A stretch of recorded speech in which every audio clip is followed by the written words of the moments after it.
Olá, olá, olá, boa noite. Você que está aí na live, está acompanhando a gente, dê o seu feedback aí no chat. Vamos lá, vamos ver se a gente já apareceu ou não. Vamos aguardar um pouquinho, que agora tem um delay de alguns segundos da nossa ferramenta até o YouTube. Beleza? Mande um alô aí falando boa noite, que você já está acompanhando a gente, por favor, vai ajudar bastante a gente. Opa, beleza, alguém já mandou ali, Armando falou que aparecemos. Legal, gente. Bom, vamos lá. Bom, meu nome é Fusca, sou um dos organizadores aí do Maringá Agile. Estamos aqui com a Kelly também, ela está um pouco no backstage aqui lendo as perguntas. Também temos o Altieres aqui também, nós três estamos organizando o Maringá Agile, já faz mais de um ano, e estamos hoje experimentando uma coisa nova aí, que é estar no YouTube de forma remota, todo mundo seguro na sua casa, a partir desse coronavírus. Então, se alguma coisa acontecer, não der certo, por favor, mande no chat aí que a gente está experimentando, e vamos ver se vai dar certo, mas vamos lá, beleza? Queria apresentar para vocês aí das boas-vindas a Juliano Ribeiro e Rodrigo Oliveira, que estão aqui conosco e hoje vão compartilhar um pouquinho sobre conhecimentos de Kanban. Então, boa noite, Juliano, boa noite, Rodrigo. Vou pedir para vocês se apresentarem um pouquinho para a galera aí. Boa noite, pessoal. Bom, eu sou o Juliano Ribeiro, eu morei em Maringá há um bom tempo. Eu cheguei aí em 2006, mais ou menos. Saí daí ano passado, então fiquei um bom tempinho aí com vocês. Eu sou formado em sistemas para internet no Sesumar. Eu fiz pós-graduação em programação orientada a objetos. Eu sou Accredited Kanban Trainer da Kanban University, Accredited Kanban Consultant também. Cara, já fiz tanta coisa nessa vida que é até perigoso gastar o tempo da live falando aí, que é melhor não falar. Mas sou programador, estava programando até hoje aqui, até tirando umas dúvidas com o Fusca sobre o programa que a gente está fazendo aí, e também Agile Coach. Hoje a gente vai falar um pouco sobre esses temas aí. Na verdade, quem vai falar é o Rodrigo, então deixa o Rodrigo se apresentar aí. Boa noite, pessoal, tudo bom? Sou o Rodrigo Oliveira, trabalho com o Juliano na Aspercom, sou trainer Kanban pela Kanban University, Kanban Coach Professional. Estou aqui em BH, trabalho aqui em BH e Brasil, né? Remotamente também, viajando o Brasil todo aí. Mas minha vida toda aqui em BH, a parte de gestão de processos, de desenvolvimento de software, otimização, portfólio. Tenho mestrado em otimização de sistemas e processos, com foco em métodos ágeis, em otimização de fluxo. E aí, estamos aqui juntos para poder partilhar um pouco de experiência e também estamos aí para bater um papo, também com a convite do Fusco. Obrigado mais uma vez, pessoal de Maringá. Obrigado aí pela comunidade ter aberto essa janela para a gente aí, essa oportunidade. Ficamos muito agradecidos. Legal. Lembrando aí, Juliano, amanhã teria o KMP1 aqui, né? Seria uma coisa nova aqui em Maringá, algo inédito, infelizmente na verdade, não deu, né? Não só adiamos, tá? A gente adiou para o mês que vem, final do mês que vem, vai ter a primeira turma de KMP1 em Maringá. Até o final da live eu lembro dos dias exatos, agora me fugiu aqui. Mas deve ter umas 2 ou 3 inscrições só, tá? Não tem mais muitas, não. Legal, quem sabe fecha hoje ainda, né? Olha aí. Legal, beleza.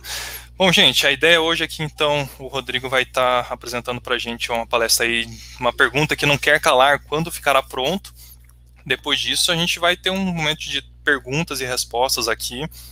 Então, sim, use o chat aqui do YouTube para as perguntas aparecerem, e aos poucos a gente vai colocando aqui depois no momento de perguntas. Então, queria deixar a palavra aí com o Rodrigo, a gente vai deixar os microfones mutados aqui e boa palestra aí, Rodrigo. Fique à vontade. Se acontecer alguma coisa, a gente intervém para falar, fala um pouco mais alto, não, mas acho que tá tudo bem tranquilo até o momento, beleza? Boa palestra aí. Beleza. E se houver alguma necessidade de perguntas durante a palestra também, aí o pessoal pode mediar aí, fica à vontade, tá bom, galera? Fiquem tranquilos de poder perguntar quando quiserem. Vamos lá. Então, falando aí um pouco sobre essa pergunta, né? Quando ficará pronto? Quando que as coisas vão ser finalizadas? Então, é um pouquinho do perfil, já falei um pouco. Esses slides depois vocês vão estar recebendo, vou passar para o Fusca e vai disponibilizar para todo mundo que tiver acesso. Então, sem maiores detalhes aqui, vamos aos fundamentos, aos alicerces que a gente precisa ter e entender para responder a essa pergunta. Então, primeiramente, a gente precisa entender um pouco, ou saber como se comporta um fluxo de trabalho ligado ao trabalho intelectual, ao trabalho de conhecimento, que é o que a gente faz no dia a dia, né? Desenvolvimento de software, campanha de marketing, trabalhos ligados à área jurídica, de gestão de pessoas, de gestão de contratos, enfim. Tudo que a gente está produzindo, que exerce aí alguma função de criatividade, no sentido que a gente não está fazendo a mesma coisa todo o tempo, a gente dá o nome de trabalho do conhecimento, e esse trabalho do conhecimento tem algumas leis, não são leis da física, mas leis da gestão de fluxo, podemos dizer assim, que impactam esse trabalho. Uma delas é a teoria de fila, ou lei, né, da gestão de filas, que é onde nós temos algumas relações descritas nesse desenho, que a gente está falando aqui de WIP, de trabalho em processo. O que é trabalho em processo? Né? Tudo aquilo que a gente tem compromissado, está na nossa fila para ser produzido, para ser entregue. Nós temos uma taxa chamada vazão ou throughput, que é contar quantas coisas são entregues por unidade de tempo, por período, por dia, por semana, por sprint, por marco, enfim, por alguma unidade temporal. Essa relação dessas duas grandezas, o WIP sobre a vazão, vai nos dar o lead time, né? Então, ambos, né, estamos trabalhando aí com médias, é uma relação de médias, como a gente pode ver aqui, e a gente tem aí, invertendo a equação, a vazão média vai ser uma relação do WIP sobre o lead time, né? Ambos uma relação de médias. Fiquemos atentos a essa questão das médias, mais à frente vamos estar colocando alguns pontos sobre as médias. Outra lei, outra grandeza, outra força, né, da gestão de fluxo que impacta em como podemos responder aquela pergunta são as restrições. As restrições do nosso fluxo de trabalho, os gargalos. Esse senhor que está aí, o doutor Eliahu Goldratt, já falecido, se não me engano, falecido em 2011, ele escreveu muito sobre teoria das restrições. Esse livro que está aí, A Meta, é um clássico da gestão de projetos, principalmente. Grandes projetos foram resolvidos, foram entregues baseados nessa teoria das restrições, e ela também se aplica à gestão de fluxo, ou trabalho com Kanban, né, com o método Kanban. É um dos fundamentos da gestão de fluxo, é a teoria das restrições, e uma das verdades da teoria das restrições que nos diz sobre a velocidade do gargalo, né? O nosso sistema vai fluir ou vai ter uma velocidade igual à velocidade do nosso gargalo, né? A gente pode olhar aqui na foto, nós temos um volume grande de carros aqui num pedágio, lá na nossa gloriosa China, né? Estão em evidência aí nas últimas décadas, principalmente nos últimos meses, por conta desse vírus. E aqui a gente tem um gargalo no sistema, então não adianta, né? Aqui vai parar uma carreta, vai parar uma Ferrari, vai parar um Fusca, não o nosso amigo Fusca, mas um Fusca, o carro vai parar aqui, e ambos vão, num dado momento, ter a mesma velocidade, não importa a potência do motor do carro, o quão novo ele ou, enfim, o seu tamanho. O gargalo vai impactar na velocidade sistêmica que a gente tem. Isso é uma regra, né? Não tem como fugir dessa regra, e é importante a gente entender que o gargalo, ele sempre existe, ele vai mudar de lugar, mas nunca será eliminado. Em algum momento, sempre vamos ter o gargalo impactando as nossas métricas, as nossas entregas, os nossos prazos, os nossos deadlines, compromissos, e termos essa ciência, termos essa consciência que o gargalo existe, é importante para responder à pergunta, quando ficará pronto, quando a gente vai conseguir entregar as nossas demandas, né? Então, diante desse cenário, desses 2 pontos, né, como é que a gente pode responder essa pergunta, né? Quando ficará pronto? A gente vai precisar de algumas ferramentas, algumas delas baseadas na estatística. Algo, né, não muito complicado, bem simples, na verdade. Então, a gente precisa entender como que se calcula a média, como se interpreta a média dos dados, mediana, moda, desvio padrão, desvio médio, coeficiente de variação, gráfico de histograma, o percentil, e alguns outros gráficos que a gente vai ver mais à frente. Então, são ferramentas muito úteis, né, muito importantes para que a gente possa fazer uma análise e termos fundamentos, termos condições científicas de responder a essa questão, quando ficará pronto. E a gente precisa entender o que é importante. Aqui não vai dar para aprofundar, né, em 40 minutos, 45 minutos de conversa, que a gente vai ter aqui, de palestra que a gente vai ter aqui, não dá para a gente aprofundar em todas as métricas importantes para a gestão de fluxo. Vamos focar naquelas que são realmente importantíssimas, aquelas que não dá para abrir mão. Dentre elas, o lead time. O que é o lead time? Lead time é a velocidade do sistema, a velocidade do fluxo.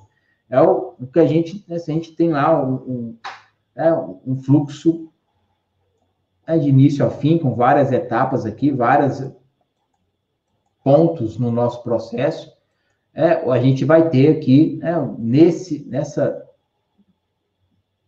período, o lead time. O lead time é a medição do ponto aqui de começo, aqui é o início, e aqui é o fim daquele fluxo. Não somente uma etapa, podemos dizer aqui, de desenvolvimento. Eu vou falar que aqui seria uma etapa do desenvolvimento, não é só medir esse pedaço aqui, mas é medir todo o fluxo. Então, desde o seu início até o fim, desde quando o cliente solicita uma demanda até que a gente entrega aquela demanda, essa velocidade ou esse tempo é medido, ou tem um nome chamado lead time. Não é somente uma caixinha do fluxo. Uma caixinha do fluxo a gente vai chamar de cycle time, que é uma etapa do processo. E a gente pode ter aí o lead time como sendo o System Lead Time, que é uma medida dentro do sistema, a visão do fluxo, System Lead Time, ou a gente ter todo o fluxo, como a gente aqui na parte de cima, que é o Client Lead Time, a visão do cliente, desde quando ele pôs a demanda no fluxo, desde quando começou a demanda até entregar. Aqui é um momento inicial, a gente costuma chamar isso aqui de ideias, de opções, de upstream, de coisas a serem feitas, até a gente entregar num ambiente produtivo para o cliente. A gente chama de Client Lead Time, ou, no caso, se for medir só um ponto de compromisso ou só uma parte interna do fluxo, a gente vai chamar de System Lead Time. E aí a gente usa um gráfico de histograma para a gente poder avaliar esse nosso comportamento do lead time, avaliar como que as coisas estão funcionando. Então, o histograma vai mostrar para a gente classes, grupos de coisas, no caso, lead times. Então, aqui nesse caso, o histograma está mostrando para a gente quantos itens, quantos cartões, quantas entregas, quantas demandas tiveram lead time maior que 1 dia e até 5 dias. Nesse caso aqui, tivemos aproximadamente 23, 22 itens que tiveram lead time de até 5 dias, e assim sucessivamente. tivemos aí cartões que tiveram mais de 146 dias de lead time. E 90% das vezes, aqui a gente já tem uma outra ferramenta, que é o percentil. O percentil é uma ferramenta estatística que vai dividir a nossa amostra de avaliação em 100 partes iguais. E aqui nós estamos falando que 90% do nosso lead time acontece ou tem uma medida de até 81 dias, né? Até aproximadamente aqui 81, 82 dias, seria em 90% das vezes o nosso lead time. E o que isso quer dizer, né? Já é uma primeira resposta para a nossa pergunta. Se algo for começar hoje, se a gente entender que hoje, dia 22 de abril, é o nosso primeiro dia de começar uma demanda, a gente, baseado nesse fluxo de desenvolvimento de software que está aqui, a gente pode fazer isso com qualquer tipo de processo que tenha alguma sequência, um workflow qualquer, desenvolver uma peça de marketing, desenvolver um contrato, enfim. Existe um workflow, a gente consegue medir. Nesse caso, o desenvolvimento de software, a gente está falando aqui, um determinado item que for compromissado, que for começar a ser feito hoje, nesse processo que está aqui nesse exemplo, em 90% das vezes ele vai gastar até 81 dias para terminar, para percorrer todo o fluxo de trabalho nele mapeado. E o valor mais provável de acontecer, aí é outra medida que a gente tem, que é a moda, o valor mais recorrente, é que em até 5 dias algo fica pronto. Mas isso não é a maior parte das vezes.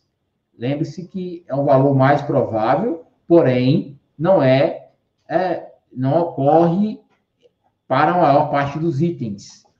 Então, é importante a gente ter essa visão. Então, o que ocorre para a maior parte dos itens é que em até 82 dias a gente vai entregar algum item de desenvolvimento de software. Então, se alguém te perguntar alguma coisa sobre o tempo que aquele item vai gastar, você pode olhar para os seus dados e fazer essa análise de lead time. Plotar um histograma, fazer uma análise de percentil, e você já vai ter uma primeira resposta. Nós vamos ver outros pontos à frente, mas uma primeira resposta, olha, se a gente começar, a partir desse ponto, existe uma chance grande de entregarmos até X dias. Em 90% das vezes, nós levamos esse tempo. Então, se você já precisar fazer alguma análise amanhã, com seus dados, uma ferramenta simples, o Excel, você consegue fazer essa conta. Uma planilha, Google Sheets, enfim, algo semelhante. Outro ponto importante que a gente precisa ter em mente é o nosso throughput, ou vazão. E aqui é contar quantas coisas são finalizadas por período. Assim como no lead time, você pode também classificar essas coisas. Por exemplo, eu quero contar quantas coisas urgentes nós entregamos, quantas coisas ditas, digamos, normais, que vão seguir, tem a mesma classificação de urgência, nós entregamos, quantas coisas muito grandes, épicos, projetos, ou quantas coisas pequenas, tarefinhas, ou histórias, ou itens de valor, quantas coisas menores que a gente tem entregues para aquele período, aquela digamos, tempo que a gente está avaliando um sistema. Então, a ideia aqui é a gente contar coisas. O primeiro lead time estava medindo o tempo que algo ia ficar pronto. Aqui a gente está simplesmente contando coisas. Em ambos os pontos, a gente pode classificar por qualquer coisa que faça sentido para a nossa gestão de fluxo. E aqui a gente tem um gráfico que também chamado aí de throughput run chart, um gráfico de dispersão dos dados ao longo do tempo, que a gente vê aí quantos itens foram entregues, aqui no caso, por semana. A gente tem aí algumas linhas, a linha verde aqui é uma média móvel, mostrando aí ao longo do tempo uma tendência de crescimento na quantidade de coisas que são entregues, e ao mesmo tempo a gente vê uma dispersão maior, né? No início que entregávamos menos coisas, porém, de uma forma mais regular, digamos assim. Depois, o nosso sistema de trabalho passou a entregar mais coisas. Ótimo, ficamos mais produtivos. Porém, uma variação muito grande. Teve semana que entregamos lá 12 itens, depois entregamos quase 20 itens, depois entregamos menos de 10, depois entregamos 2, 3, e depois voltou para quase 15. Uma instabilidade grande no sistema, né? Isso é importante a gente entender e saber avaliar por que houve essa variação, por que a gente entregava pouco, porém regular, e a gente passou a entregar mais aqui, porém em uma variação muito grande. Aqui a gente tinha uma variação pequena e aqui uma variação grande. Em termos de previsibilidade, em termos de a gente responder aquela pergunta, processos mais estáveis, né, coisas mais estáveis, não importando aqui se entrega muito ou pouco, é importante a gente pensar na regularidade, na estabilidade dessa vazão, vai fazer com que a gente tenha mais confiança em responder aquela pergunta. Então, agora a gente já tem duas variáveis para a gente analisar nosso fluxo, nosso sistema de trabalho, para respondermos aquela pergunta, quando vai ficar pronto. Lead time, eu tenho um ponto de compromisso, a partir daquele ponto, quanto tempo algo fica, leva para ficar pronto, e aqui quantas coisas eu entrego por período, no caso aqui, um exemplo por semana. Então, aí a gente está avaliando coisas, já duas variáveis que a gente vai poder ter condições de responder. Olha, a gente entrega tantas coisas por semana e levamos tanto tempo em 80% das vezes, 90% das vezes. E aqui também você pode usar as ferramentas, o histograma, percentil, no caso aqui já estamos usando aí média, desvio médio, para mostrar aí algumas faixas de controle, né? Essas faixas aqui são faixas que a gente coloca no gráfico para avaliar quão estável está ou não o nosso processo. A gente, saltando aqui para média, mais 3 desvios médios, coisas já saíram do controle aqui, já estão com uma instabilidade muito alta. Então, é importante ficarmos atentos a essas variações sistêmicas. E aí, a gente precisa gerenciar o fluxo, além de olhar para o lead time e throughput, gerenciar o fluxo. E como é que a gente faz essa gestão de fluxo? Olhando a sua eficiência. O que é uma eficiência de fluxo? É avaliar o quanto tempo algo que a gente entrega fica parado em fila. Porque, como a gente desenhou lá no início, lá no nosso processo, tem lá várias etapas, né? Eu tenho vários pontos, várias colunas no meu quadro Kanban, enfim, representando lá o meu fluxo de trabalho, né? O início dele aqui e o fim. E eu tenho muitos pontos de espera, né? Muitos pontos que a gente vai ficar esperando as coisas. E eu tenho algumas etapas que são, de fato, de action, ou trabalho, né? Eu estou, de fato, fazendo algo, transformando aquele trabalho em demanda a ser entregue para o cliente. A ideia é a gente medir quanto tempo total trabalhado sobre o meu lead time total. Né? Quanto tempo, de fato, eu fiquei trabalhando, ou melhor, dizendo, quanto tempo o item ficou em uma etapa de trabalho, não necessariamente com uma ou duas, três, enfim, quantas pessoas trabalharam, não é aqui horas apropriadas da atividade, tá, galera? É quanto tempo o item ficou em uma coluna de trabalho, uma etapa de trabalho no seu fluxo, sobre o lead time total. Quando a gente fala do lead time total, é a medição do fluxo todo, foi X tempo, e a gente tem a eficiência de fluxo, que é uma porcentagem.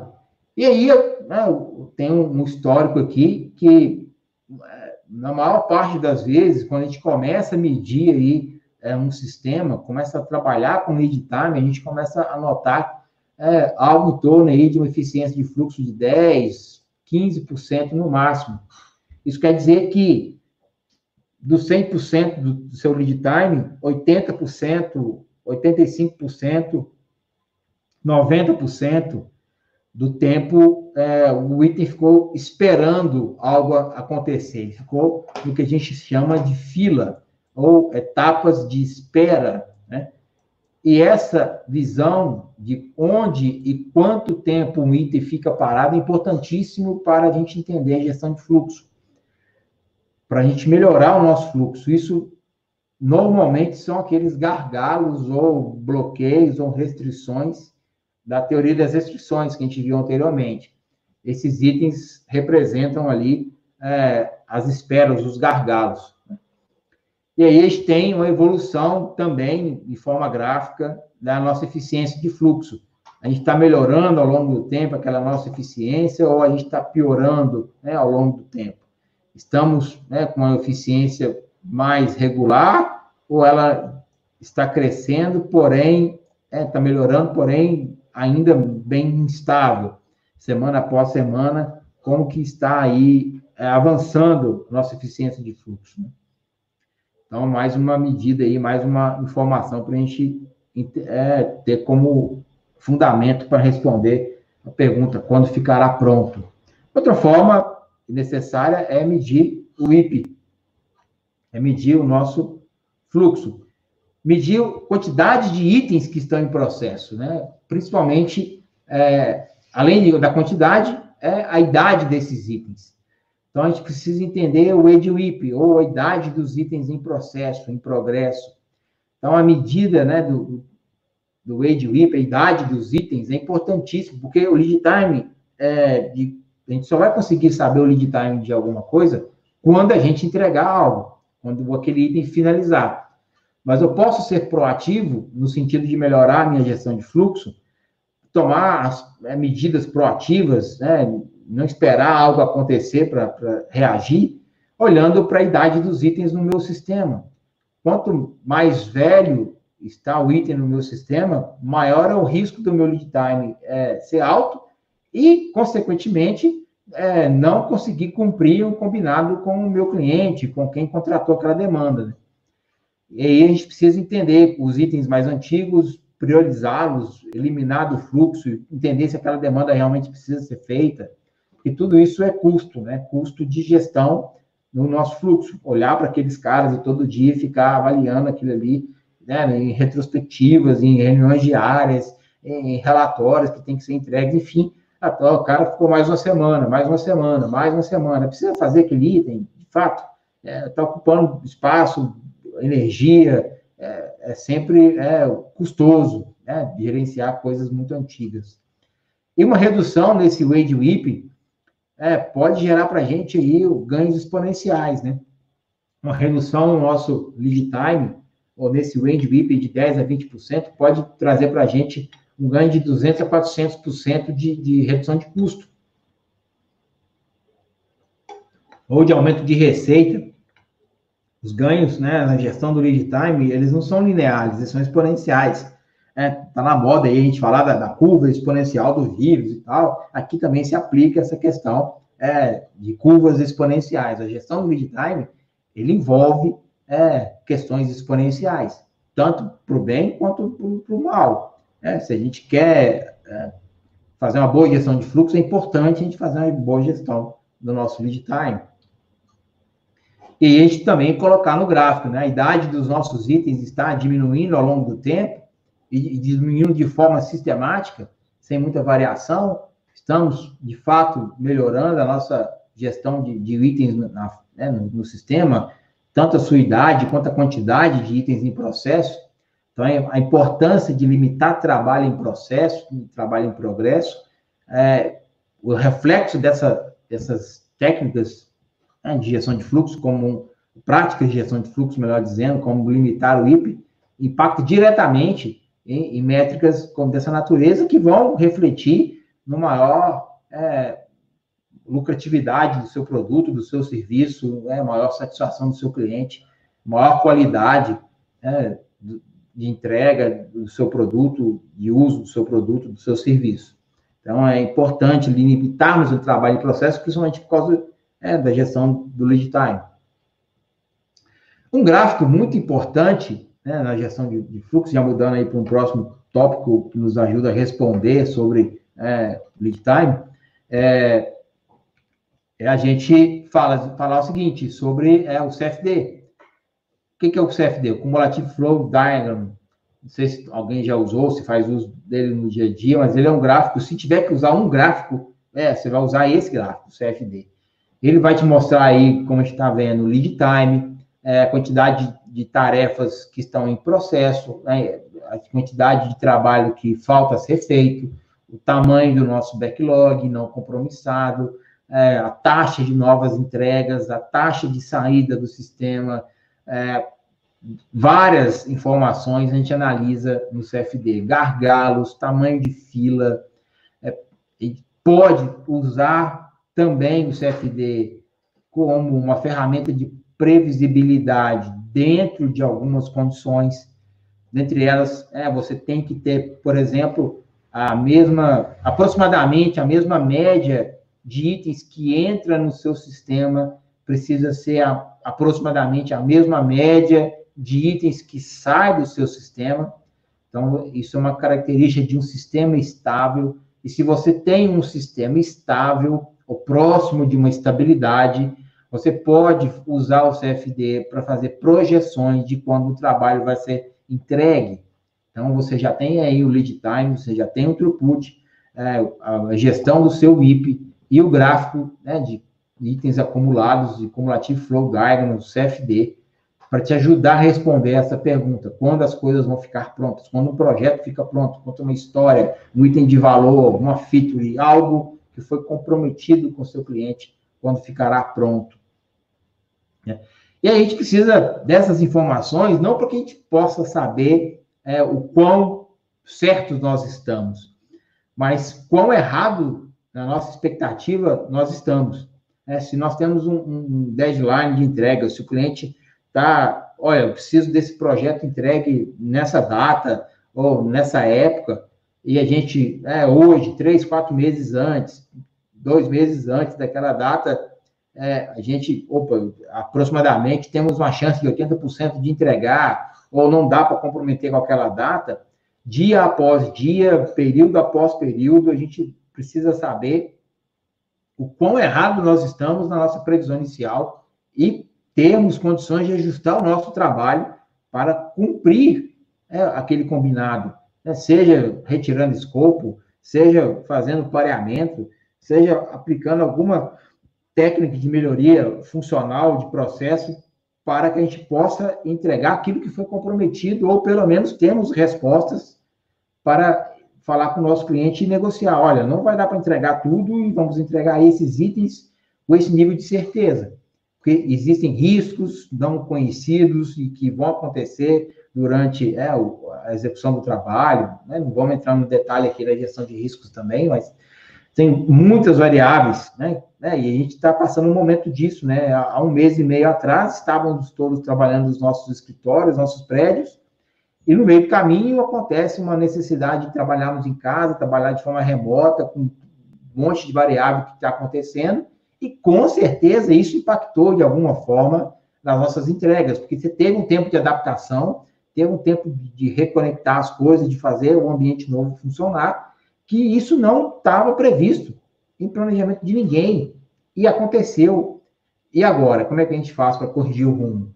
Então, trabalhar previsibilidade nos ajuda a responder com maior segurança, maior assertividade a essas mudanças que acontecem sem a gente estar preparado para elas, ou pelo menos não estão preparados, E aí entra a questão das estimativas, É sempre um cenário aí bastante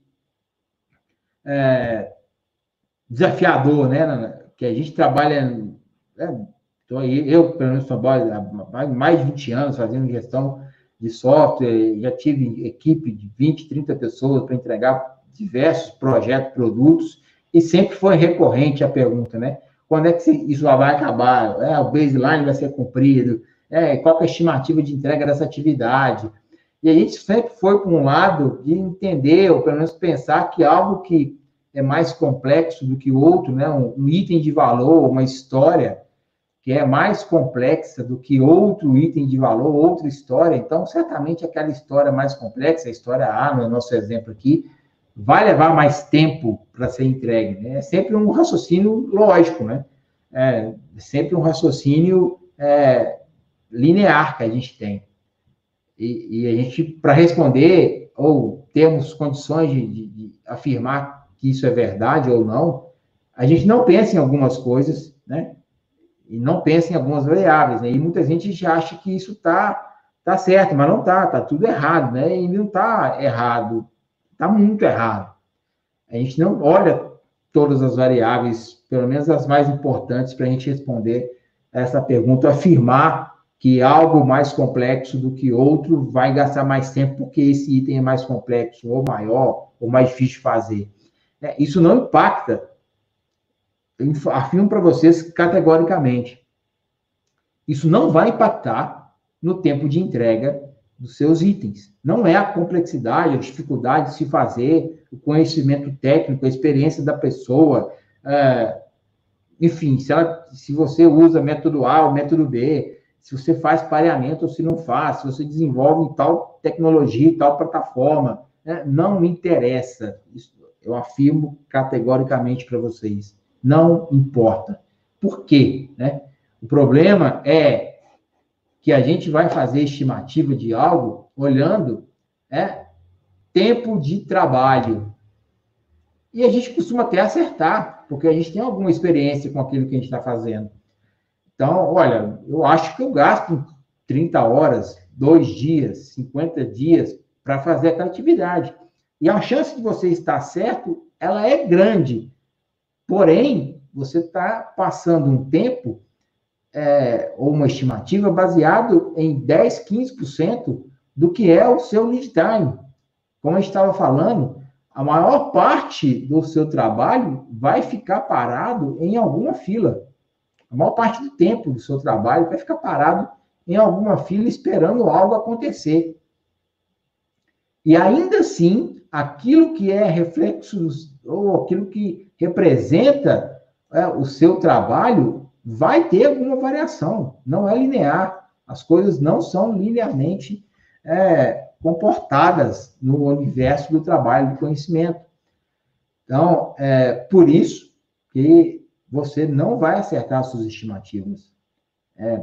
Não vai. A menos que você tenha uma eficiência de fluxo muito alta, quer dizer, você tem poucas filas e o tempo em fila dos seus itens é muito baixo, você vai ter alguma assertividade na sua estimativa.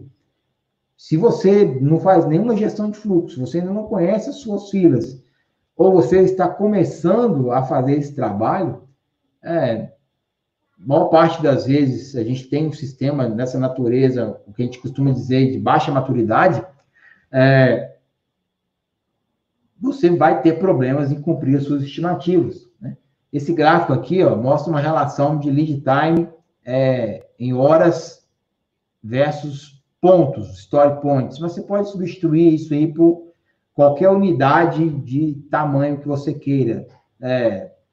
Pontos de função, tamanho de camisa, newtons, quilos, metros quadrados, quilômetros, o que for. O que você queira substituir como unidade de tempo. Não vai bater. A gente tem essa relação aqui, esse coeficiente, esse R ao quadrado, é uma medição, a fórmula da estatística que mostra o quão duas variáveis se correlacionam. Esse número, para falar que uma variável está correlacionada com outra variável, ele precisa ser próximo de 1. Eu nunca vi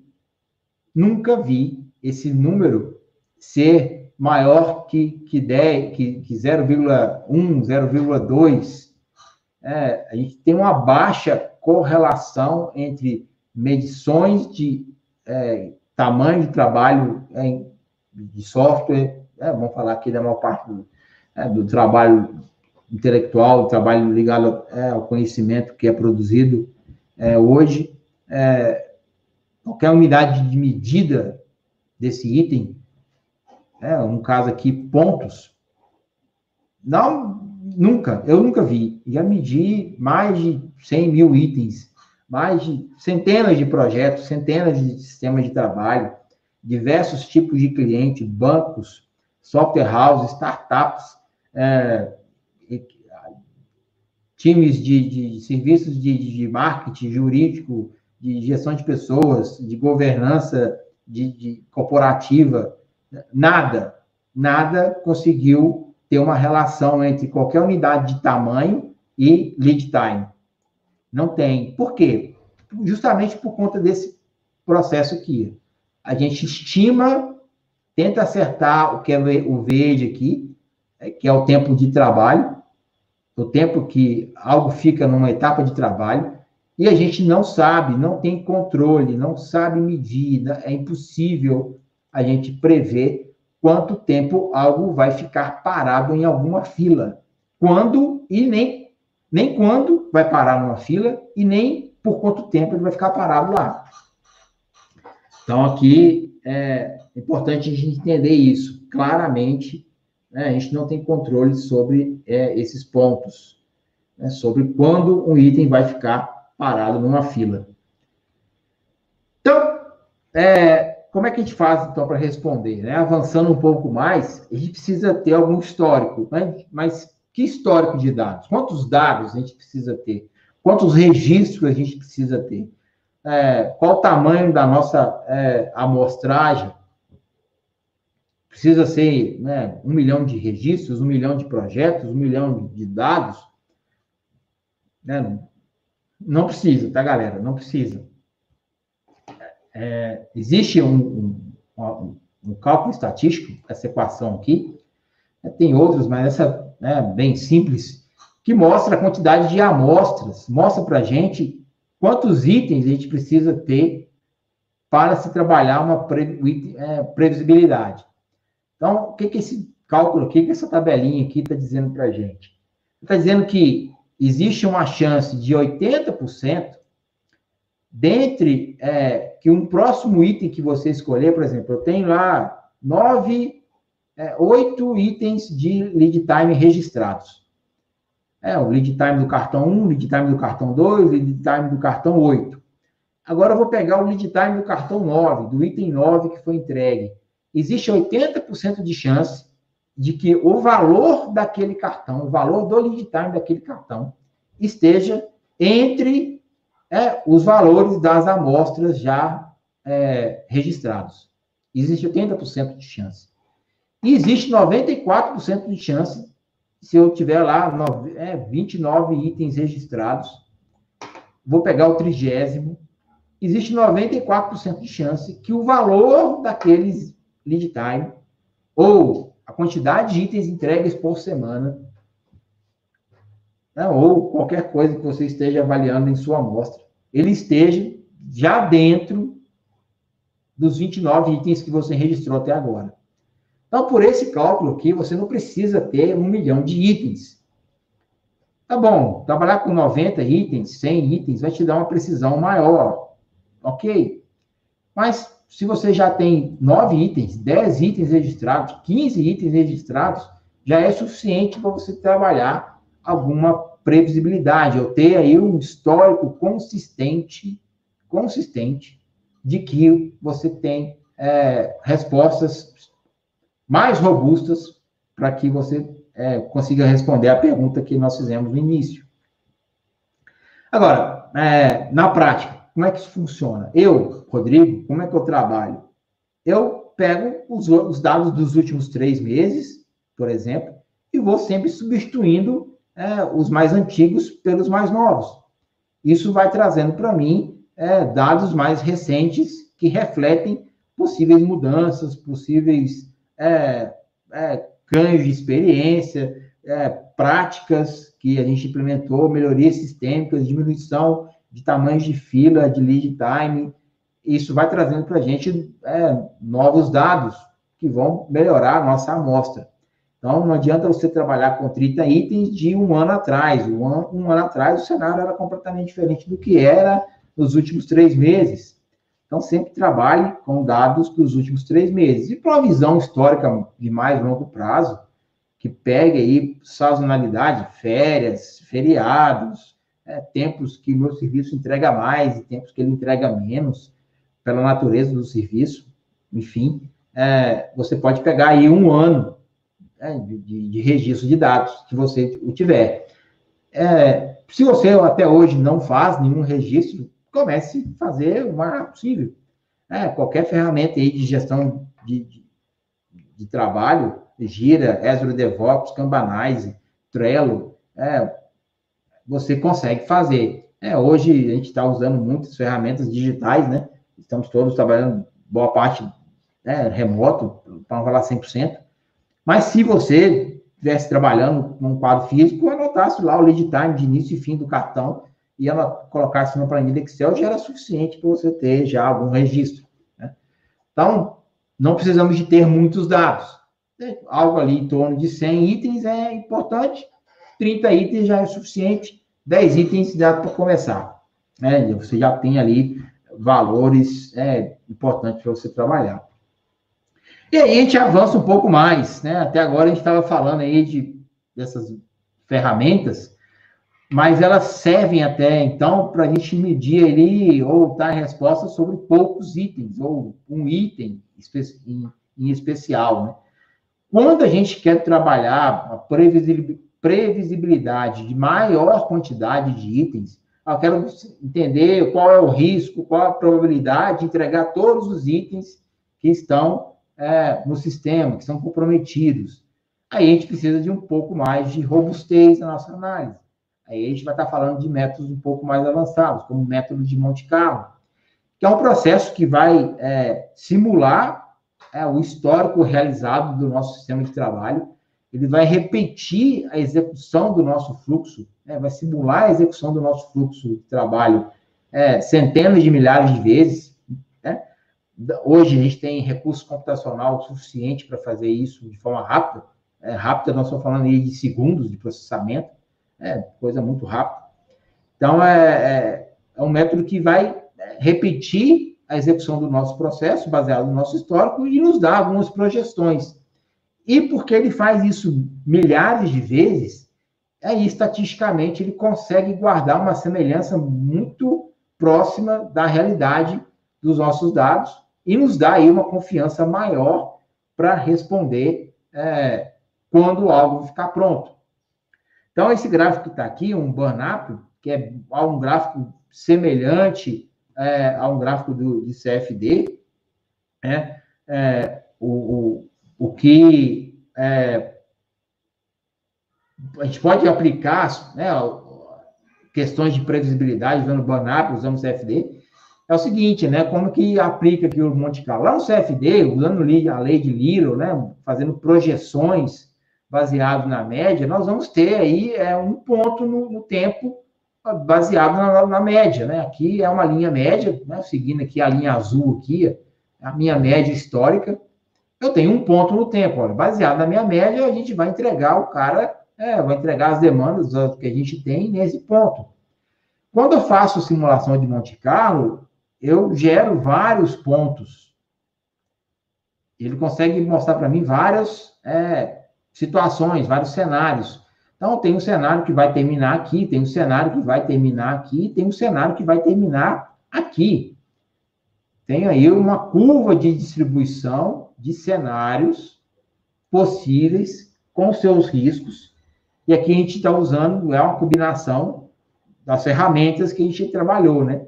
Viu até aqui, a gente está usando média, essa linha azul, estamos usando aí um gráfico de histograma, estamos usando percentis, e a gente pode aplicar aí questões de desvio médio, desvio padrão, moda.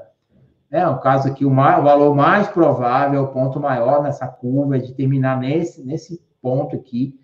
A média está apontando para esse momento aqui no tempo. Mas um gráfico de simulação de Monte Carlo vai mostrar para a gente vários cenários possíveis com milhares de combinações de simulação aplicadas. que vai nos dar uma condição maior de responder à pergunta, quando algo vai ficar pronto. Então, percebam que a gente foi, ao longo da palestra aqui, mostrando aí várias ferramentas, aumentando um pouco a cada passo que a gente deu aqui, da complexidade, da robustez, melhor dizendo, de responder aquela pergunta. Então, a gente está caminhando já para o fim aqui.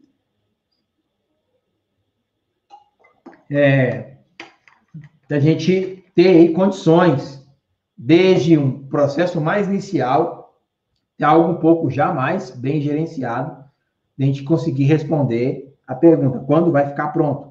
Então, usar a simulação de Monte Carlo é algo mais avançado, com certeza, e esse método vai se basear nos seus dados. Se você tem dados com muita variação, tem dados bem instáveis, a simulação de Monte Carlo vai mostrar para você que você tem uma chance grande de não cumprir uma determinada data, ou você vai ter essa curva, né, que a gente chama, essa curva aqui, mais espaçada ou mais fechada. Então, quanto mais estreita for a curva, menos variação você tem. Mais estreita, menos variação. Mais fechada, mais estável é o seu processo, menos variação você tem, maior assertividade você tem. Mais variação, mais aberta é a sua curva, mais risco você tem, mais instável é o seu processo. Então, no caso aqui, quanto mais risco a gente tiver no nosso processo, mais instabilidade, maior chance de não responder a pergunta com assertividade a gente tem. Então, é importante a gente avaliar a curva da distribuição desses nossos dados, né? O comportamento que ela está tendo ao longo do tempo, se a cada semana que a gente passa, a gente está estabilizando o nosso processo, ou se ele está ficando mais instável. Então, são perguntas que a gente tem que fazer para os nossos dados. E a gente vai ter ferramentas como, no exemplo que está aqui, que fazem essas validações para a gente. O getNave.com Nave é uma ferramenta bem poderosa, que analisa os nosso fluxo, nosso sistema de trabalho, os dados que ele está produzindo, e consegue fazer para a gente, de forma bem confiável, simulação de Monte Carlo. Por exemplo, como essa que está aí no slide, eu quero ter lá quantos itens eu quero entregar. Eu tenho 20 itens comprometidos e eu quero saber, a partir de uma data, qual é a chance de eu entregar aqueles 20 itens. Então, a partir de uma data, ele simulou aqui 1 milhão de vezes, 100 mil vezes, poderia simular 1 milhão de vezes, 10 milhões de vezes. Ele está mostrando para mim que eu tenho 85% de chance de entregar algo em torno ali, do dia 25, 26 de abril, com um nível de certeza de 85%, ou entre o dia 27 de abril e 4 de maio, tem uma faixa ali de entrega de 95% de chance de entregar esses 20 itens, não somente um, mas os 20, né? Ou também eu quero perguntar quantos itens eu entrego dentro de um período, por exemplo, de 30 dias. Aqui está mostrando para mim que eu consigo entregar 30 itens em 85% das vezes, ou 23, 24 itens em 95% das vezes, quaisquer itens que estiverem comprometidos. Então, são perguntas, né, que você pode estar fazendo para os seus dados, né? Quantos itens eu entrego? Esses 20 itens que eu tenho aqui, meus 10 itens, meus 30 itens que estão sendo comprometidos, qual é a chance dele terminar até uma data?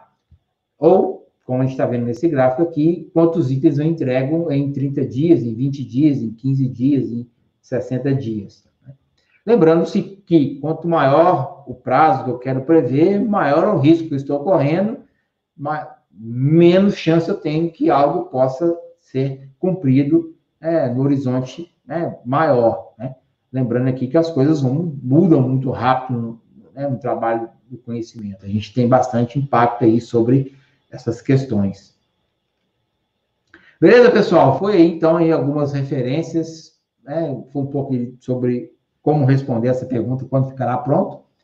Temos aí algumas referências, que vocês podem estar aprofundando no assunto, mais alguns links aqui, beleza? E aí a gente está disponível aí para tirar dúvidas, para a gente conversar um pouco mais aí sobre dúvidas que vocês possam querer perguntar. Obrigado aí mais uma vez. Legal, obrigado, Rodrigo. Acho que já tem um feedback legal aí do Wellington. Ele falou, ó, conteúdo de alta qualidade, parabéns. Então, obrigado. Feedback legal aí. Parabéns pelo conteúdo. Tem algumas perguntas que foram aparecendo aqui. Algumas a gente aqui separou para a gente conversar, outras são da plateia e tal.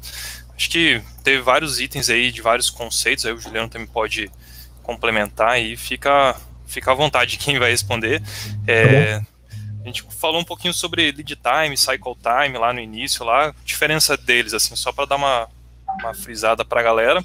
E assim, existem momentos que o cycle time gera mais valor que o lead time ou não, ou tem o mesmo valor? O que vocês acham?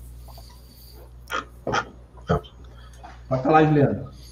Bom, sobre a diferença de lead para cycle, tá? Até dentro de lead tem dois conceitos hoje, tem o customer lead time e tem o lead time interno ali do time, né? O lead time é o tempo entre alguém pedir alguma coisa e essa pessoa receber essa coisa feita. Então, esse intervalo de tempo ali entre solicitação e recebimento é o lead time. Cycle time pode ser qualquer intervalo de tempo, gente. Então, qualquer tipo de ciclo que eu estou medindo é um tempo de ciclo. Então, eu posso ter o ciclo de uma fase de trabalho, posso ter o ciclo de uma fase até a outra, posso ter diversos ciclos acontecendo. Tá? Por definição, seria tipo o tempo de uma fase, tá? O cycle. Mas o lead time seria de pedir até receber. Eram duas perguntas, que eu quero outra. A segunda seria, por exemplo, olhar o cycle time é interessante ou melhor só olhar o lead time? Tem alguma diferença disso ou não? Tem diferença. Vamos lá. O cycle, ele vai ser útil quando eu estou fazendo alguma otimização, talvez, local, de uma parte, de uma etapa do trabalho. De nada adianta eu olhar o cycle se eu não olhar o lead. Então, assim, olhar o lead é vital. Olhar o cycle é muito útil para poder entender o meu sistema. Tá? Um dos gráficos que o Rodrigo colocou aí, que explicou bastante isso, é o CFD. E no CFD eu consigo identificar bem os cycle times encadeados ali, isso me ajuda bastante. Então, sim, o lead time, ele vai me dar, vamos dizer assim, uma métrica mais puxada para negócio, que eu vou olhar para o lado do meu cliente, e o meu cliente vai dizer, olha, tá respondendo num tempo melhor, sim ou não. Enquanto o cycle time talvez seja alguma coisa de melhorias internas, entender, por exemplo, o tempo das filas, esse tipo de coisa que está acontecendo ali dentro, que foi basicamente isso que o Rodrigo falou. Rodrigo, quiser complementar? Complementa aí. É importante a questão do cycle time, né? Você avaliar uma etapa de fluxo, igual o Juliano disse, ela já é um ajuste fino, né? Você já tem uma visão do seu lead time, já está medindo, já sabe quais são os seus problemas, e você já consegue pontualmente atacar uma grande fila que está ali com problema, e você vai usar a medição do tempo que os itens ficam ali, o cycle time local, né, de uma etapa do seu fluxo, para você tomar decisões de melhoria de processo. Isso aí. Muito bom. Bom, pegando a primeira pergunta aqui, Alexander, grande Alexander lá de Curitiba, lá. O que é um serviço? Como configurar, desenhar, descobrir um serviço? E aí? Boa. Vai. Então vai estar contido aí. Eu até tenho um post sobre o que é serviço, mas o serviço é tudo que compõe uma entrega para o cliente. São todas as suas etapas, desde o nascimento da demanda. Nasceu uma ideia lá com a área de negócios, de marketing, o PO, e isso vai fluindo até ser entregue para o cliente. Todas essas etapas que compõem a construção da sua demanda, da entrega da sua demanda, fazem a entrega, fazem o seu serviço acontecer. Uma coisa também muito simples de identificar o seu serviço é aquilo que está no site da empresa, né? Que alguém chega lá e eu quero contratar isso aqui. Eu quero comprar esse item. O que sua empresa vende? Eu trabalhei muito tempo com banco. O que um banco vende? O banco vende empréstimo, vende financiamento, ou forma de você aplicar o seu dinheiro em algum fundo de investimento. Esses são serviços que o banco provê. Né? Uma pastelaria. O que é o serviço que a pastelaria faz? Ela vende pastel de diversos sabores. Uma pizzaria. Enfim. Então, o que ela entrega? O que ela põe dinheiro em caixa? Qual o meio que uma empresa põe dinheiro no caixa? Esse meio é o serviço. E descobrir, desenhar o serviço, no Kanban a gente tem um método chamado Static, que nos ajuda a desenhar esse serviço. Nós vamos entender capacidade, demanda, tipos de trabalho que aquele serviço atende, pessoas que trabalham naquele serviço, enfim. São vários pontos, o passo a passo daquele serviço, vai desenhar isso, vai fazer aí, um produto do treinamento do KMP1, que o Juliano vai fazer aí mês que vem em Maringá. A pessoa vai sair de lá sabendo desenhar um sistema, um serviço propriamente dito. Então, é tudo aquilo que compõe uma entrega para o cliente, desde o início ao fim.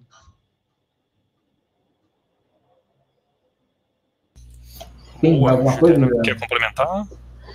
Não. Só para dar um spoiler, tá? Static é uma approach que a gente usa para poder introduzir Kanban, né?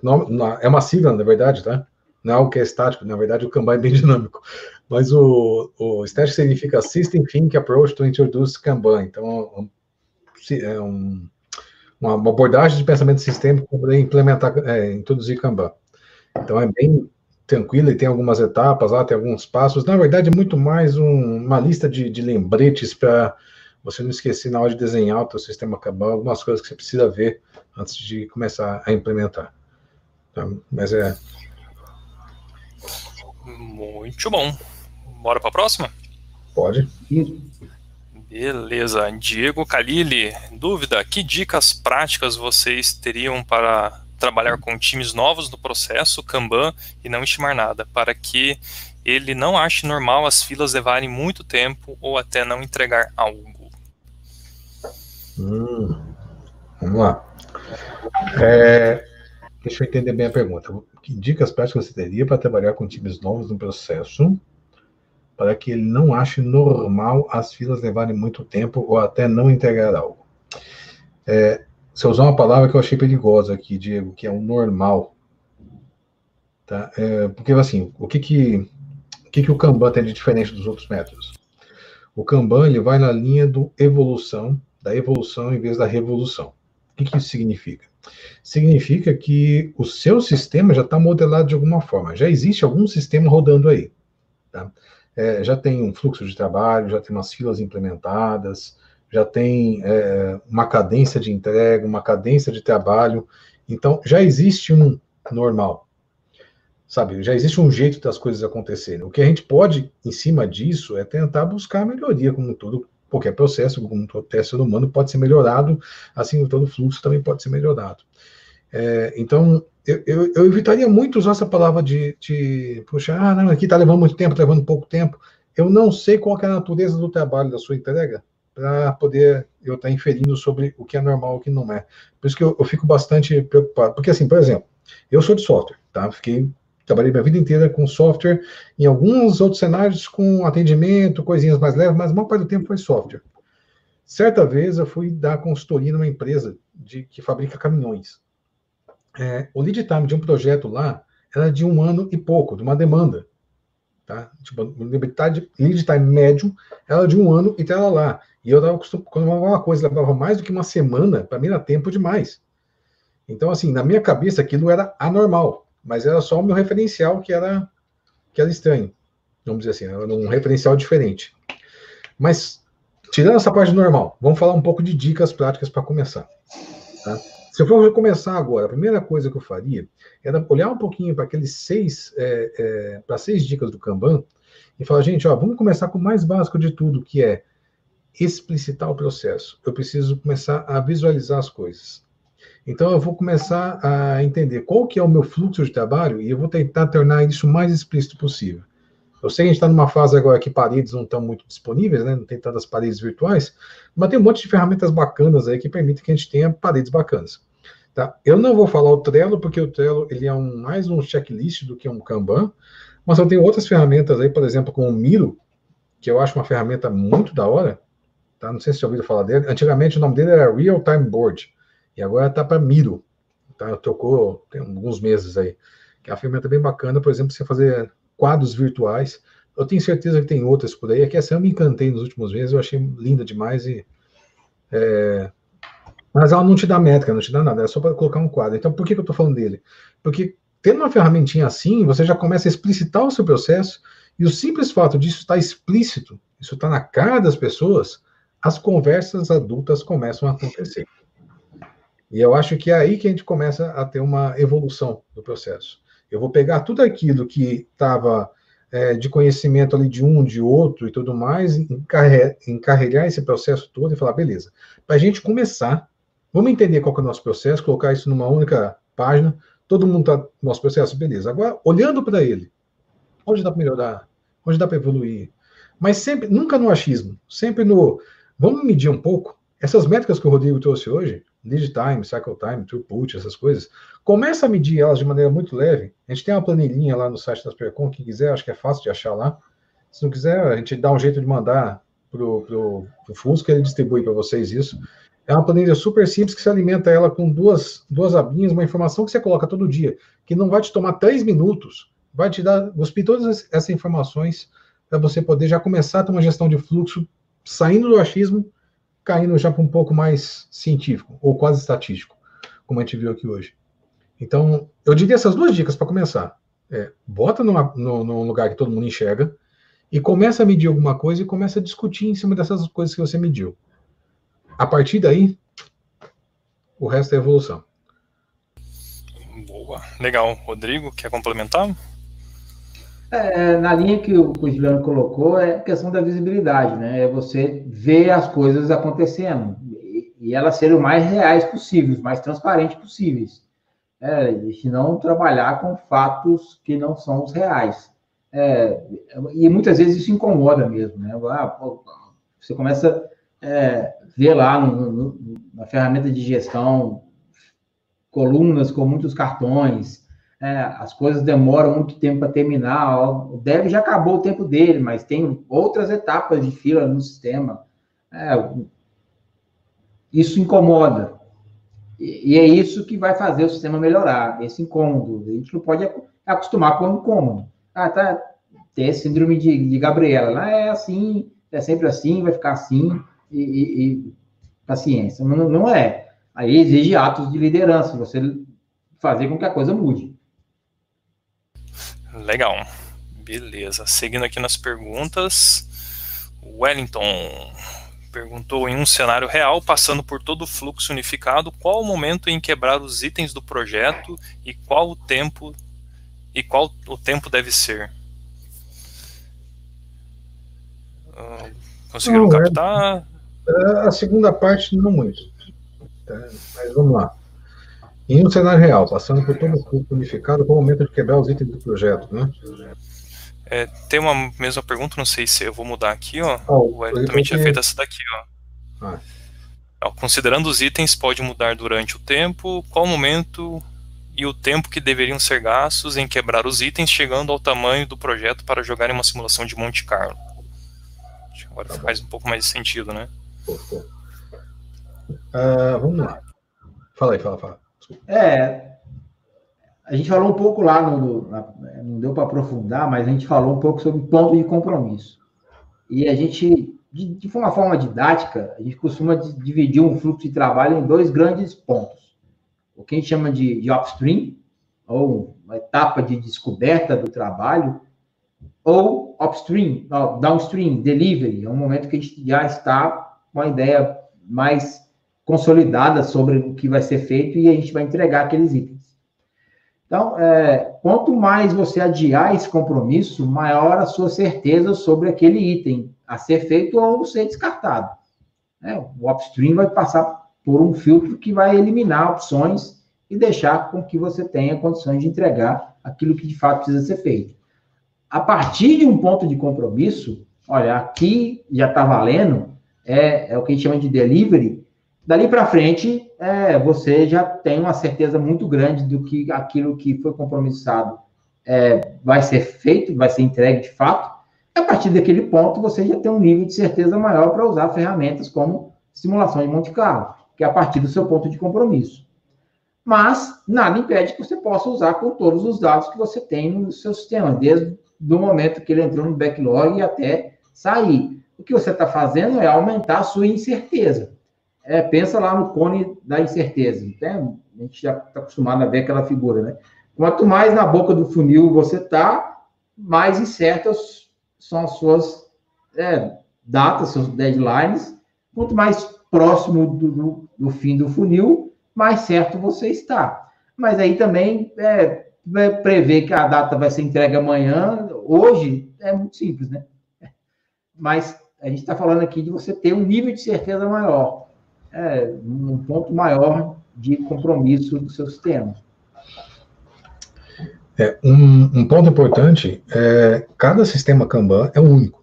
Tá? Então, não daria para eu te falar assim, aqui é teu ponto de corte, aqui é o teu ponto de compromisso, onde a chave vira para o time e tudo mais. Então, infelizmente, é o momento, o ponto de compromisso, sim, para você ter uma definição clara, seria tipo, é o momento que, a partir daqui, nós temos absoluta certeza que vamos fazer algo. Então, aquele item agora a gente vai fazer. Não que ele não possa ser descartado, mas que desse ponto para frente não é mais desejável que a coisa seja descartada. Só complementando um pouco, por que a gente evita de fazer a medição toda do upstream, né? Porque no upstream tem algumas características um pouco diferentes, como, por exemplo, a alta taxa de descarte. É um momento de exploração de ideias. Então, a gente está experimentando, a gente está tentando, a gente está vendo se vai fazer, se não vai, como vai fazer, se é assim que o cliente quer, se não quer, e vai conversando. E nessa iteração, isso pode levar tempo para caramba, o cliente pode demorar mais para responder, a gente pode ter ideias que a gente vai estar descartando. Então, essas características acabam levando que a gente usa pouco upstream para poder entrar nessa métrica de previsibilidade, e é por isso que a gente tem esse ponto de corte, que é o ponto de compromisso, quando a coisa começa, vamos chamar assim, ficar séria, né? Que é tipo, agora eu vou fazer. Então, beleza, agora que a gente já decidiu, já fechou a ideia, vai ser assim, daqui para frente, a gente vai medir, porque ali sim vale a pena trabalhar um pouco de previsibilidade. Para trás, acaba que a gente tem tanta incerteza envolvida, como o Rodrigo falou, que não é tão... Não faz sentido. Legal, muito bom. A gente está falando de previsibilidade, o Leandro tinha pedido o nome da ferramenta, ele poderia repetir o nome da ferramenta de Monte Carlo? É o getnavy.com. Deixa eu mandar aqui no bannerzinho, vamos ver se vai rolar aqui, ó. Vamos ver se vai aparecer. Essa aqui, né? Isso. Boa, getnavy.com, beleza? Legal, opa, apertei os botões errados aqui. Beleza, voltando aqui. Legal, tem um pessoal aqui elogiando aqui, o Lucas falou parabéns, Rodrigo pelo conteúdo, Alexander também. Legal. Tem uma dúvida aqui, Vitor Cobo. Para produtos de software e novos, produtos de softwares novos com equipes novas, formadas para a confecção daquele projeto em específico, software do zero, sem histórico de atuação da equipe, o Kanban seria uma opção? Sim, seria uma opção. Dentre tantas possibilidades. O Kanban ele não é um framework, uma caixinha, uma receita de bolo que você tira ali, desembrulha e começa a usar, né? Ele é um método de melhoria contínua. Ele vai colar no seu processo, seja qual for. Se é um to-do do idôneo, se é uma lista, uma atividade, um checklist, o Kanban é uma ferramenta para melhorar o seu processo. Se você está começando agora, você discute com esse time novo qual vai ser o seu processo de trabalho, vão ser as suas atividades, sua sequência de trabalho. Em cima disso, você vai aplicar práticas do Kanban. Por exemplo, visualizar o trabalho em processo, todas as etapas, deixar isso explícito, como o Juliano bem já falou, e limitar trabalho em processo. Independente do framework que você está usando para trabalhar. Se é um time novo começando agora, comece experimentando o que é mais confortável para o time trabalhar. O time que trabalha com XP, fazer pareamento, tem experiência para tal, ok, ótimo. Aplique as técnicas do Kanban para melhorar o seu sistema, a partir do que você for medir. Obviamente, no primeiro momento, um time novo, que não tem histórico nenhum, e você precisa passar alguma data, você vai ser, claro, cara, eu não tenho histórico de trabalho, eu não consigo te dar nenhuma previsão agora. Me dá um mês aí de trabalho, me dá 15 dias de trabalho, que eu começo a ter alguma informação. Agora, não tem, né? E quanto mais rápido for o seu feedback, melhor. Mas não tem mágica. Se o cara tem uma data, põe uma data, mas depois ele revisa essa data, mas... E esse eu acho que é o ponto mágico. O ponto nevrálgico aqui do que o Rodrigo falou é basicamente esse. Nós vamos passar uma data passando do jeito que a gente já fazia mesmo, seja ele qual for, tá? Mas nós temos que estabelecer uma cadência de atualização disso. E isso é fundamental. Fundamental. Por quê? Porque quanto mais dados, mais eu sei sobre o projeto, quanto mais eu sei sobre o projeto, mais preciso fica a minha previsão. Então, eu preciso ter marcado e estabelecido, se possível, em contrato, de que a minha previsibilidade varia. E, dada essa variação, eu vou estar informando isso, e a gente vai estar discutindo sobre como é que nós vamos andar com o projeto sempre, com a frequência alta. Tá? Já me aconteceu, por exemplo, eu chegar numa empresa em que, dentro da mesma empresa, tá? Eu tinha lá o pessoal de negócio e o pessoal de desenvolvimento que ficavam brigando entre si, porque o pessoal de negócio se entendia como cliente, o pessoal de desenvolvimento se entendia como fornecedor, e o cara ficava cobrando datas, porque o cara tinha se comprometido e tudo mais. Falei, não, vamos estabelecer o seguinte: pessoal de negócio, vocês não são clientes deles, vocês são parceiros.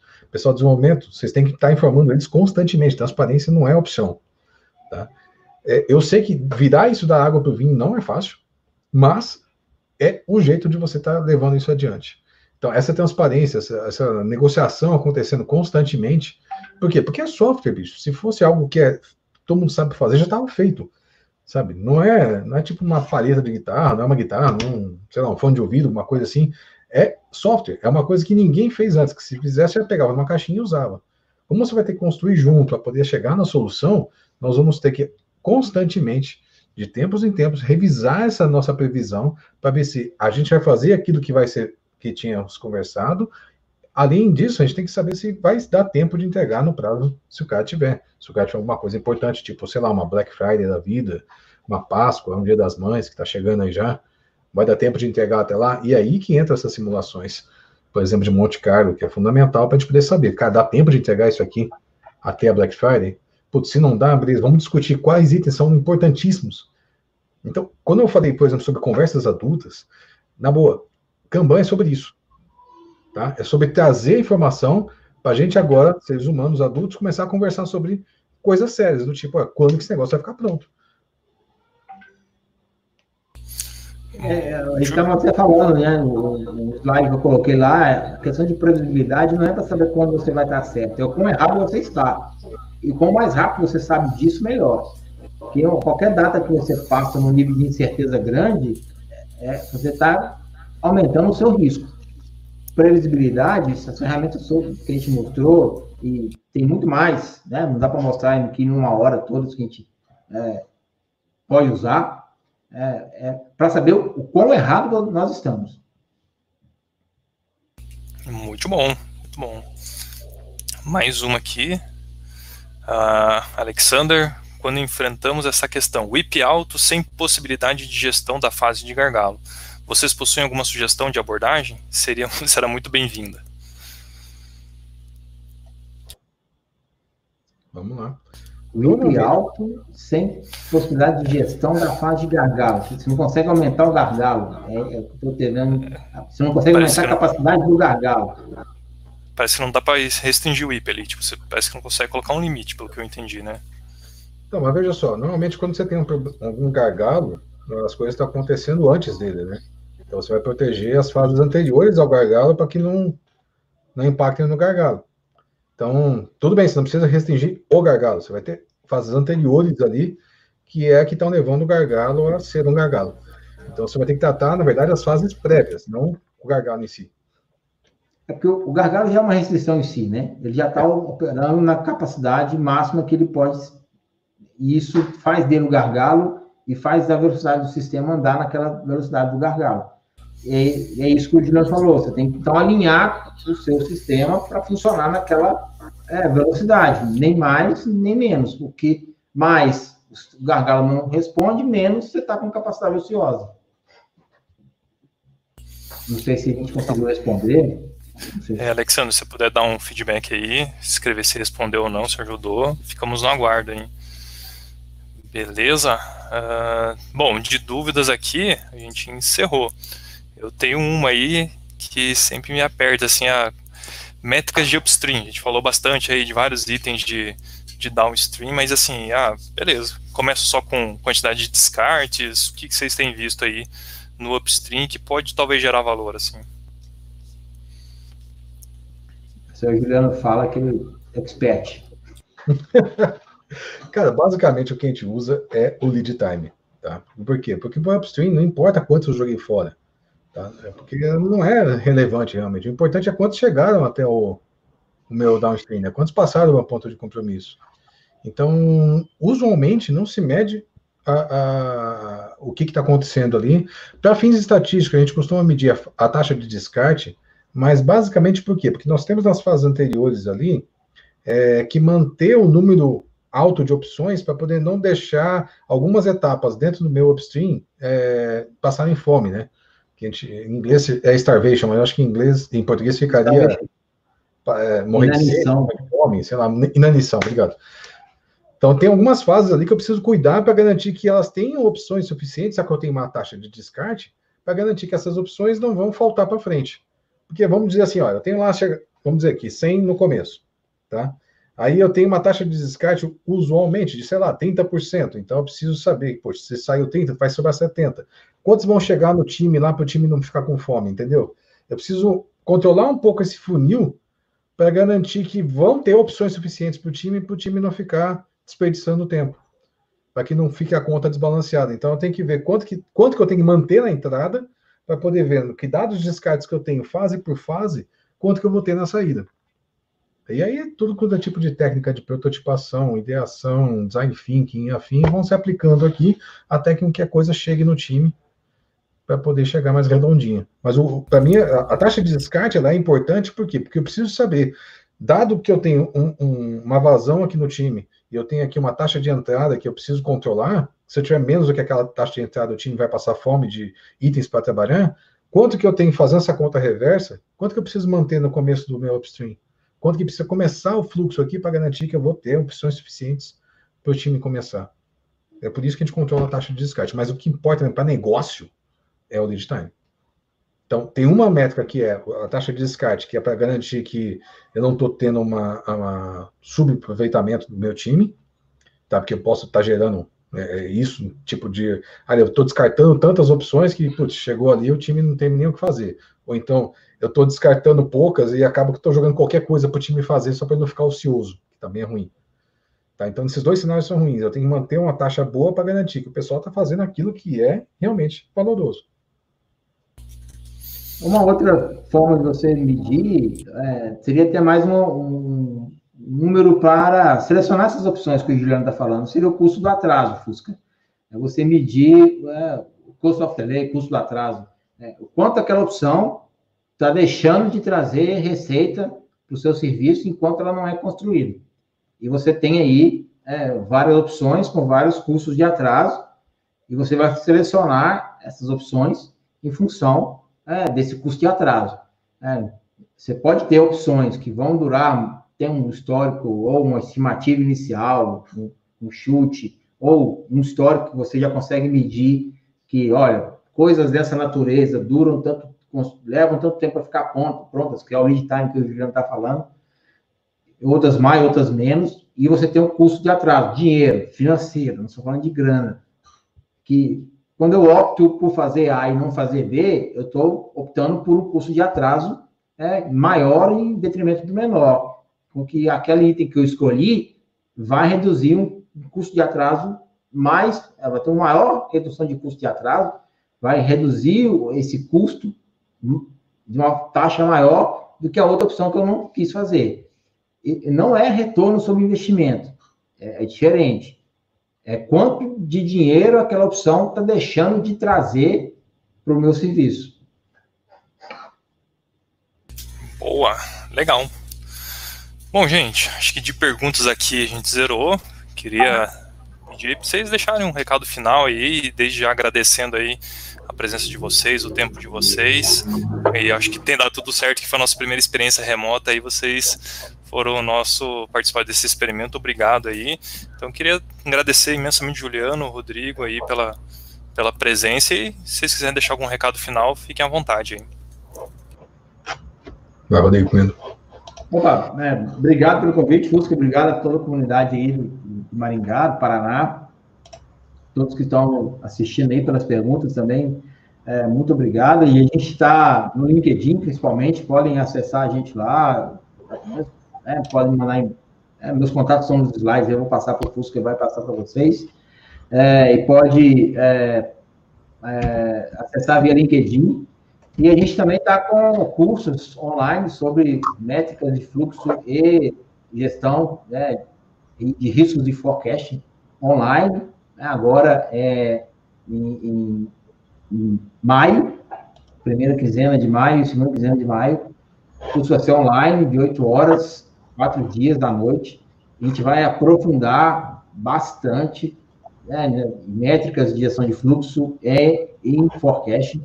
E um curso bem prático, convido todos a participarem aí, né, está no site da Aspercom, aspercom.com.br/agenda, né, os links para as inscrições estão lá. E, mais uma vez, obrigado pela oportunidade aí, Fusca. Então, boa, valeu. Se quiserem.